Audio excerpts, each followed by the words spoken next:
So students, welcome back.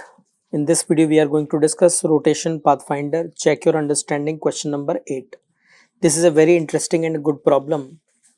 एक बार read करते हैं क्वेश्चन में क्या कह रहे हैं हमसे. A small block is released on the top of a wedge that is placed on a horizontal floor as shown in the figure. Mass of the wedge is m and angle of inclination of its slant face is theta. Friction between wedge and the floor is sufficient to prevent any sliding. यानी यहाँ पर जो friction है वो sufficient है, no sliding. ये जो veg है वो स्लाइड नहीं हो रहा है, no sliding. Now what should be the, they are saying that friction is sufficient to prevent sliding and the coefficient of friction between the wedge and the block is mu. यहाँ पर जो friction coefficient है वो mu है. कह रहे हैं what should be the mass of the block so that the wedge will not topple. कह रहे हैं कि ये वेज टॉपल ना करे, ये वेज जो है ये वेज टॉपल ना करे, इसके लिए m की वैल्यूज के बारे में हम क्या कमेंट कर सकते हैं ये हमें बताना है. तो हम यहाँ पर दो सिचुएशन ले लेते हैं. एक बार ये ब्लॉक स्लाइड होता है नीचे की तरफ, यानी कि फ्रिक्शन कम है, और एक बार हम ले लेंगे ये ब्लॉक नीचे स्लाइड नहीं होता, मतलब फ्रिक्शन ज़्यादा है. तो मान लीजिए यदि फ्रिक्शन ज़्यादा है टेन थीटा से, तो ब्लॉक स्लाइड नहीं होगा, है ना. Block will not slide down, small block will not slide down. And in this situation यदि हम कह रहे हैं कि फ्रिक्शन ज़्यादा है, ब्लॉक नीचे स्लाइड नहीं कर रहा है, तो इस पर ब्लॉक पर लग रहा होगा नीचे एम जी साइन थीटा, और ब्लॉक नीचे नहीं आ रहा है तो ऊपर इसको फ्रिक्शन रोक रहा होगा. ऑब्वियसली बात है उस फ्रिक्शन की value M G sine theta के बराबर होगी, क्योंकि ये जो फ्रिक्शन होगा ये कैसा फ्रिक्शन होगा, स्टैटिक फ्रिक्शन होगा. स्टैटिक फ्रिक्शन की वैल्यू एक्सटर्नल फोर्स के बराबर होती है, तो एम जी साइन थीटा के बराबर फ्रिक्शन की वैल्यू हो गई. ब्लॉक पर फ्रिक्शन लगेगा, मैं मेंशन कर देता हूँ यहाँ पे, आप देखिएगा ये जो ब्लॉक है इस ब्लॉक पर फ्रिक्शन लगेगा ऊपर, बट वेज पर लगेगा फ्रिक्शन नीचे की तरफ, एम जी साइन थीटा. इसी ब्लॉक पर एक नॉर्मल फोर्स लगेगा ऊपर, और उस नॉर्मल फोर्स की जो वैल्यू होगी वो होगी एम जी कॉस थीटा, और वही नॉर्मल लगेगा यहाँ पर इस वेज पर नीचे की ओर, जिसे हमने यहाँ मेंशन किया हुआ है एम जी कॉस थीटा. तो इस वेज पर दो फोर्स लग रहे हैं, एक एम जी साइन थीटा लग रहा है नीचे की तरफ, एक एम जी कॉस थीटा लग रहा है इस तरफ. हमें बस इन दोनों फोर्सेस की टॉर्क निकालने और एक इस कैपिटल एम का कैपिटल एम जी भी लग रहा होगा इधर. तो पहले हम इन दोनों फोर्सेस की टॉर्क निकालने की कोशिश करते हैं, कितने कितने टॉर्क आ रहे हैं, और फिर डिसाइड करेंगे कि ये वेज जो है टॉपल होगा या नहीं होगा. ये बात तो तय है, यदि टॉपल होता है ये, तो इस कॉर्नर पॉइंट पी के अबाउट होगा, यानी एम जी कॉस थीटा का टॉर्क यदि बड़ा हो गया इस कैपिटल एम जी और इस फ्रिक्शन के टॉर्क के कंपैरिजन में, फ्रिक्शन भी इधर रोटेट करना चाह रहा है, एम जी भी इधर रोटेट करना चाह रहा है, यदि इन दोनों के टॉर्क से बड़ा हो गया ये एम जी कॉस थीटा यानी नॉर्मल का टॉर्क, तो ये टॉपल हो जाएगा पीछे की तरफ. तो हमें यही डिसाइड करना है, यही चेक करना है. तो अपन क्या करते हैं, पहले नॉर्मल का टॉर्क निकाल लेते हैं और फ्रिक्शन का टॉर्क निकाल लेते हैं about this point P. Torque निकालने के लिए मैंने इस फोर्स की लाइन ऑफ एक्शन को एक्सटेंड किया, और ये पॉइंट ऑफ ऑब्जर्वेशन जिसके अबाउट मेरे को टॉर्क कैलकुलेट करना है, उससे इसको यहाँ पे एक परपेंडिकुलर ड्रॉप कर दिया. हाइट ऑफ द वेज मैंने एच अज्यूम कर ली है, तो एच अज्यूम करने के कारण मैं कह सकता हूँ इजीली ये वाला एंगल थीटा है, तो ये वाला भी थीटा होगा, और ये सामने हो जाएगा एच साइन थीटा. तो इस एम जी कॉस थीटा जो फोर्स है इसको मुझे मल्टीप्लाई करना होगा एच साइन थीटा से टॉर्क कैलकुलेट करने के लिए. ऐसे ये जो फ्रिक्शन फोर्स है एम जी साइन थीटा, इसको मुझे इससे मल्टीप्लाई करना होगा जो कि होने वाला है एच कॉस थीटा. तो एम जी कॉस थीटा को एच साइन थीटा से मल्टीप्लाई करूंगा टॉर्क कैलकुलेट करने के लिए, एम जी साइन थीटा को एच कॉस थीटा से मल्टीप्लाई करूंगा टॉर्क कैलकुलेट करने के लिए, और दोनों टॉर्क में से चेक कर लेता हूँ कौन सा टॉर्क बड़ा आएगा.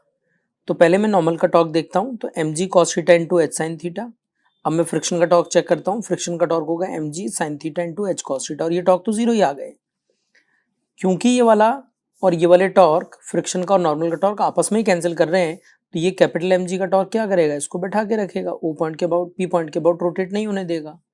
तो इसका मतलब हम कितनी भी वैल्यू रख लें, इसकी ब्लॉक की मास की कितनी भी वैल्यू रख लें, if mu is greater than tan theta then the block will not allow this wedge to rotate or topple at any cost in any situation if mu is greater than 10 theta.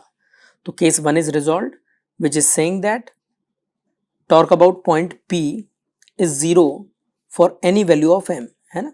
Net torque की बात नहीं कर रहे हैं हम यहाँ पर। Torque about point P is always 0 due to friction and normal. तो ये कभी भी रोटेट नहीं हो पाएगा, टॉपल नहीं हो पाएगा। सेकेंड सिचुएशन की बात करते हैं। पहली सिचुएशन आई थिंक बिल्कुल क्लियर है, सिंपल बात थी। सेकेंड सिचुएशन में हम कह रहे हैं कि mu less than tan theta है, तो मतलब ये होगा कि ब्लॉक स्लाइड करेगा।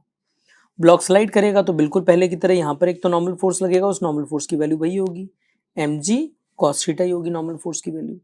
This normal force will be mg cos theta.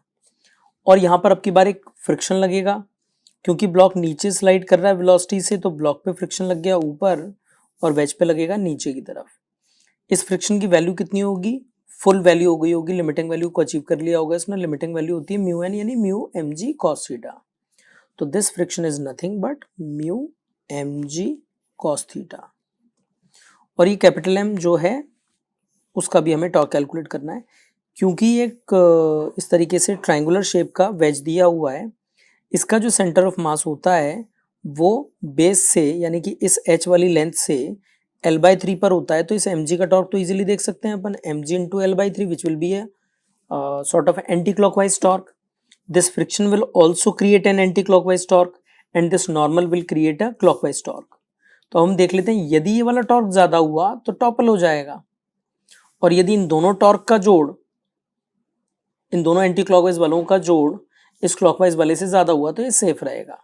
तो हमको तो टॉपल ना करने के लिए पूछा है। m की वैल्यू देखिए आप, what should be the value और of mass m of the block so that the wedge will not topple. Not topple के लिए हमारे पास क्या है रिक्वायरमेंट, हम कह रहे हैं भैया mg जो है वो बैठा के रखना चाहता है p पॉइंट के अबाउट, फ्रिक्शन भी बैठा के रखना चाहता है p पॉइंट के अबाउट, और ये नॉर्मल रोटेट करना चाहता है। तो हम कह रहे हैं कि ये दोनों टॉर्क एंटी क्लॉकवाइज वाले ग्रेटर होना चाहिए इस क्लॉकवाइज वाले टॉर्क से। तो mg और फ्रिक्शन का टॉर्क लिख लेते हैं अपन। mg का टॉर्क तो बड़ा सिंपल है, mg l/3 हो गया। फ्रिक्शन का टॉर्क हमने लेंथ पहले देखी ली थी, म्यू mg cos थीटा हो गया फोर्स, और इस फोर्स को हमें मल्टीप्लाई करना है इस वाली लेंथ से, और ये वाली लेंथ में मेंशन कर देता हूँ कितनी होने वाली ये वाली लेंथ, ये हो जाएगी h cos theta.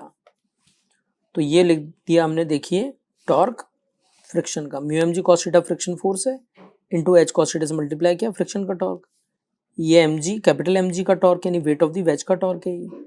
And this torque, these two anti clockwise torque should be greater than the normal का torque which will be again mg cos theta into h sin theta, जैसे पहले कैलकुलेट किया था, mg cos theta into h sin theta, mg cos theta into h sin theta, right. तो हमें small m पर limit लगानी है, तो हम इसको थोड़ा सा रीअरेंज कर लें और स्मॉल m की वैल्यू हम चेक करेंगे, तो आ जाएगी हमारे पास ml/3h sine theta cos theta minus mu cos square theta. यहाँ पर हम देख सकते हैं थीटा एंगल ये है, h ये है, l ये है, तो टेन थीटा की वैल्यू कितनी हो जाएगी अपने पास, h/l हो जाएगी। मुझे चाहिए l/h की वैल्यू, तो ये हो जाएगा कॉट थीटा पुट कर दिया, यहाँ पर कॉस थीटा कॉमन निकाला, कॉट थीटा आ गया, कॉस थीटा कॉमन निकल गया, sine theta minus mu cos theta. Cot theta में भी एक कॉस है और नीचे भी एक कॉस है, दोनों कैंसिल हो जाएंगे, नीचे खाली एक साइन आ जाएगा, m/3 sine theta minus mu cos theta. तो ये m की वैल्यू should be less than this value for the wedge not to topple about the point P। I hope मेरा पॉइंट क्लियर है आपको, है ना। सेफ्टी के लिए फ्रिक्शन का टॉर्क, mg का torque should be greater than the normal का टॉर्क, बस इतनी सी बात आपको इस्तेमाल करनी थी। यहाँ पर इजीली सॉल्व हो जाएगा क्वेश्चन, आपका आंसर इजीली आ जाएगा। आई होप जो मैंने सोल्यूशन दिया है आपको कंपैरेटिवली समझ में आया होगा ठीक ठाक, ज़्यादा मुश्किल था नहीं वैसे, but still if you are liking our videos then do share our videos, subscribe our channel and do like our videos. Thank you.